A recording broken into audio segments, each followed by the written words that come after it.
अटक गए हैं। ये क्यों है? इन्होंने अपने समझ का सहारा लिया है, इन्होंने अपने जीवन से बुराई को अलग नहीं किया है, इन्होंने अपने दृष्टि में बुद्धिमान बना है। मेरे प्रियो, इनको बोला जाता था कि समय पे चर्च जाना, नहीं जाते थे। इनको बोला जाता था तुम्हें निरंतर संगति करना, नहीं जाते थे। ये अपने समझ का सहारा धीरे धीरे धीरे धीरे लेना शुरू किए और बुराई में बने रहना धीरे धीरे और बढ़ते गए। और जब अपने दृष्टि बुद्धिमान हो गए तो कहां लटक गए?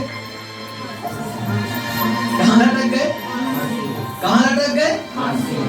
कुआं में कूद गए, फांसी में लटक गए, अपने ऊपर आग लगा लिए। ये कौन लोग हैं? ये बुद्धिमान लोग हैं।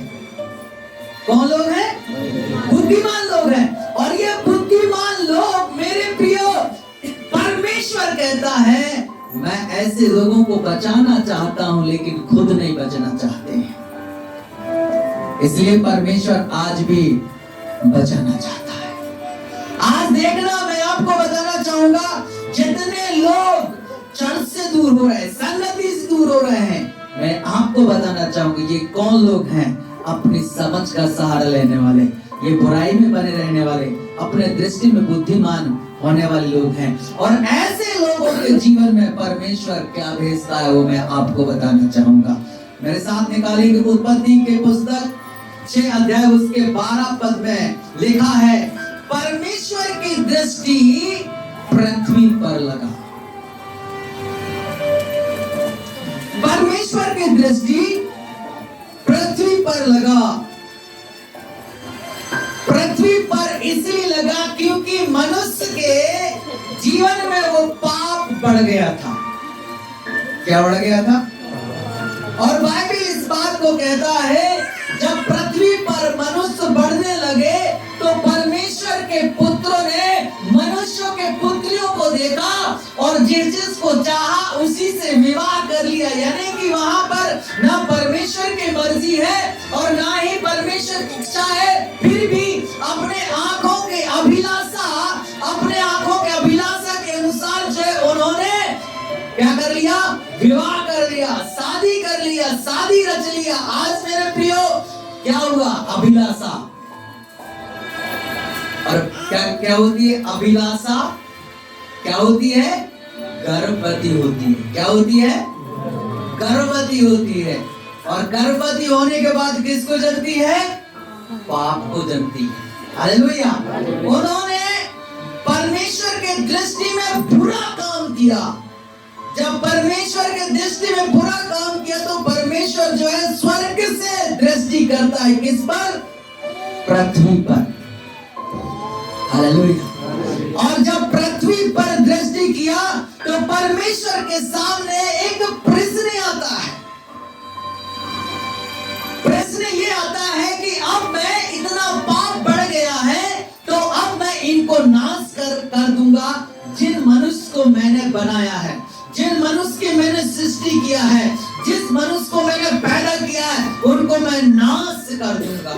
ये प्रश्न परमेश्वर के सामने आता है। हालेलुया। और मेरे प्रियो, उन्होंने अपने दृष्टि में क्या हुए? बुद्धिमान हुए। क्या हुए? बुद्धिमान हुए। परमेश्वर चाहता है कि तू इससे विवाह न कर, लेकिन मनुष्य क्या करता है? जबरन विवाह कर रहा है वहां पर।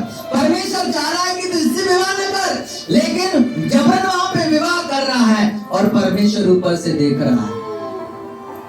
क्या कर रहा है? देख रहा है। और जब परमेश्वर देखा लोगों में इतना पाप बढ़ने लगा, आज मेरे प्रियो मैं आपको बताना चाहूंगा, जब पाप बढ़ने लगा तो परमेश्वर के सामने एक प्रश्न आता है। वो कौन सा प्रश्न आता है? मनुष्य को नाश करने के लिए। मनुष्य को नाश करने के लिए आपको मैं बताना चाहूंगा, आप परमेश्वर को जानते हैं, आप खुदा को जानते हैं। यदि आप अपनी समझ का सहारा लेंगे, आप बुराई में बने रहेंगे, अपने दृष्टि में बुद्धिमान होंगे, तो आपके लिए परमेश्वर के पास में प्रश्न होगा। तुम्हारे साथ में क्या करूंगा? वो प्रश्न होगा। और जब परमेश्वर आपको देखेगा, आप उसके दृष्टि में ठीक नहीं रहेंगे, आप ठीक काम नहीं करेंगे, तो परमेश्वर आपके लिए भी कुछ निर्णय लेगा। हालेलुया। और जब निर्णय लेगा तो परमेश्वर वहां क्या निर्णय लेगा उसे वो जानता है। लेकिन मैं उत्पत्ति की पुस्तक से आपको बताना चाहूंगा, आज मनुष्य के जीवन में जब पाप करने लगता है वो किसी का नहीं सुनता है, किसी का कभी नहीं सुनेगा, वो कभी नहीं सुन सकता है। मैं आपको बताना चाहूंगा, और परमेश्वर ने पृथ्वी पर दृष्टि किया और क्या देखा। जब आप 6 अध्याय पूरे पढ़ेंगे वहां पर लिखा है कि परमेश्वर कहता है अब मैं इनको नाश करूंगा। मेरे प्रियो, आप क्या परमेश्वर की दृष्टि में सही काम कर रहे हैं? हालेलुया। परमेश्वर की दृष्टि में क्या सही काम कर रहे हैं? परमेश्वर की दृष्टि में क्या अच्छा काम कर रहे हैं? परमेश्वर की दृष्टि में क्या आप अच्छा जी रहे हैं? परमेश्वर की दृष्टि में क्या आप अच्छा चल रहे हैं? कहीं आपके अंदर अभिलाषा तो नहीं? कहीं आपके अंदर में संसार का अभिलाषा तो नहीं है? मेरे प्रियो,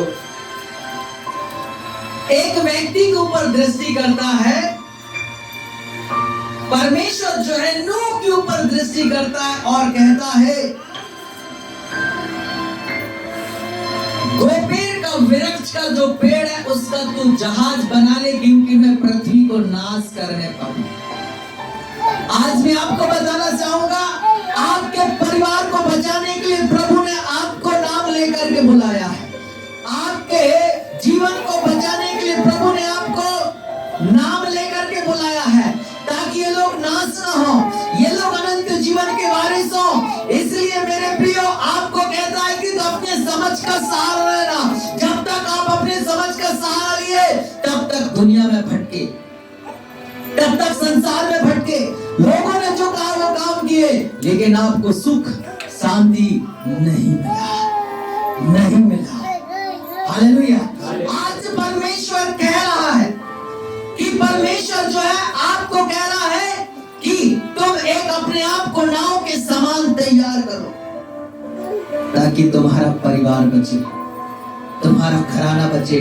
यहाँ पर नूह को कह रहा है कि तू, मैं तो इनको नाश करने वाला हूं, पर तू एक नाव बना ले।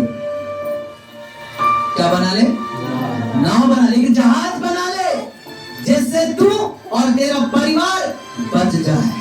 आपको मेरे प्रियो एक अच्छा जगह बनाने के लिए प्रभु भेजा है कि तुम्हारे घराने बचाए जाएं, तुम्हारे लोग बचाए जाएं। बाकी संसार तो नाश होगा जो खुदा को नहीं जानेगा। लिख लो, ये वचन अंडरलाइन कर लो मेरे प्रियो। और जब जहाज बनाने को कहा, इसके बाद में कहता है जीवन का श्वास है उन्हें नष्ट करने को कहा। परमेश्वर जो है जितने मनुष्यों में जो जीवन का श्वास था उनको नष्ट करने को किसके सामने बोला? नूह के सामने, नूह के सामने। हालेलुया। आज मेरे प्रियो, लोगों के पास में इतना वचन है, फिर भी वो नाश के रास्ते जा रहे हैं, नाश के रास्ते चल रहे हैं, अपने दृष्टि में बुद्धिमान हो रहे हैं। और मेरे प्रियो, आपको प्रभु कहता है कि तुम सही जगह बना लो, तुम सही जगह चुन लो। यदि आप बुराई में हो, उनको तो परमेश्वर नाश करेगा। जो अपने दृष्टि में बुद्धिमान है तो परमेश्वर नाश करेगा। लेकिन परमेश्वर आज आपको कह रहा है कि तुम अपने आप एक नाव के समान संभालो। Hallelujah, hallelujah. नूह को कहता है गोपेर का वृक्ष का एक पेड़ है, उसका तू नाव बना ले। और नाव बनाने के बाद में मेरे प्रियो, नूह के साथ में वाचा बांधता है। क्या करता है? नूह के साथ में वाचा बांधता है। और वाचा बांधने के बाद में मेरे प्रियो, परमेश्वर परमेश्वर कुछ और कहता है। वो क्या कहता है? कहता है अभी कितने 3 दिन बाकी है।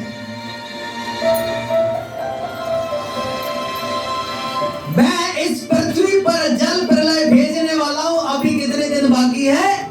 3 दिन बाकी है। बस 3 दिन बाकी है। 3 दिन के बाद मैं इस पृथ्वी को नाश करना शुरू करूंगा। 3 दिन बाद मैं लोगों को नाश करना शुरू करूंगा। 3 दिन बाद उनको तबाह करना शुरू करूंगा। ये नूह के सामने कौन कह रहा है? परमेश्वर कह रहा है। आज मेरे प्रियो, आपके सामने प्रश्न है। आप परमेश्वर को कई सालों से जान रहे हो, ये महत्वपूर्ण नहीं है। आप नूह के समान क्या परमेश्वर की आवाज को सुनकर क्या अपने आप को तैयार कर रहे हैं अपने परिवार के लिए, अपने परिवार को बचाने के लिए? मेरे प्रियो, तैयार का मतलब यह होता है कि जो यहाँ पे बोला जाता है भवन में, उसे आप पूरा करेंगे, तब आप एक अच्छा जगह तैयार कर रहे हैं। यदि आप अगर जो बोला जाता है उसे नहीं कर रहे हैं, आप अपने परिवार को नाश की ओर ले जा रहे हैं। नूह जो है फटाफट गोपेर का वृक्ष को, और नाम भी बताया, कौन सी वृक्ष? गोपेर का वृक्ष। उसने नाम दिया कि तो इस पेड़ का बनाना। पेड़ बहुत सारे थे जंगल में, लेकिन उसने नाम दिया इस पेड़ का नाम बनाना। और मेरे प्रियो, ईश्वर दुनिया में बहुत है, लेकिन आपका परिवार को बचाने के लिए आपने एक नाम दिया, वो है यीशु मसीह। वो है यीशु मसीह। परमेश्वर एक नाम को भेजा, वो है यीशु मसीह। यदि आप उसमें बने रहेंगे तो आपके परिवार को परमेश्वर नाश होने से बचाएगा। यदि आप उसमें नहीं बने रहेंगे, आपका परमेश्वर और आपके परिवार को नाश होने से नहीं बचा सकता है। नूह को नाम दिया उस वृक्ष का, और वृक्ष का नाम देने के बाद उसी वृक्ष का उसने क्या किया? नाव बनाना शुरू किया। Hallelujah, hallelujah. मेरे प्रियो, और जितनों ने नूह का मजाक उड़ाया, जितनों ने नूह का ठट्ठा उड़ाया, जितनों ने नूह की खिल्लियां उड़ाई, वे सब नाश हो गए, वे सब नाश हो गए। लेकिन नूह और नूह के परिवार बचाया गया। आज मेरे प्रियो, आप यदि सही रास्ते पे जा रहे हैं, आप अगर सही रास्ते पे चल रहे हैं, आपको लोग मजाक उड़ाते हैं, आपको लोग ठट्ठा उड़ाते हैं, आपके लोग लुतराई कर रहे हैं, कोई बात नहीं। जब तक आप नाव को बनाएंगे तब तक लोग मजाक उड़ाएंगे, जब तक ठट्ठे करेंगे, जब तक आपको लज्जित होना पड़ेगा। लेकिन जिस दिन आपका नाव क्लियर हो जाएगा, साफ हो जाएगा, उस दिन मेरे प्रियो, वो लोग जब नाश होंगे, उस दिन आप हंसोगे। हालेलुया। उस दिन आप हंसोगे।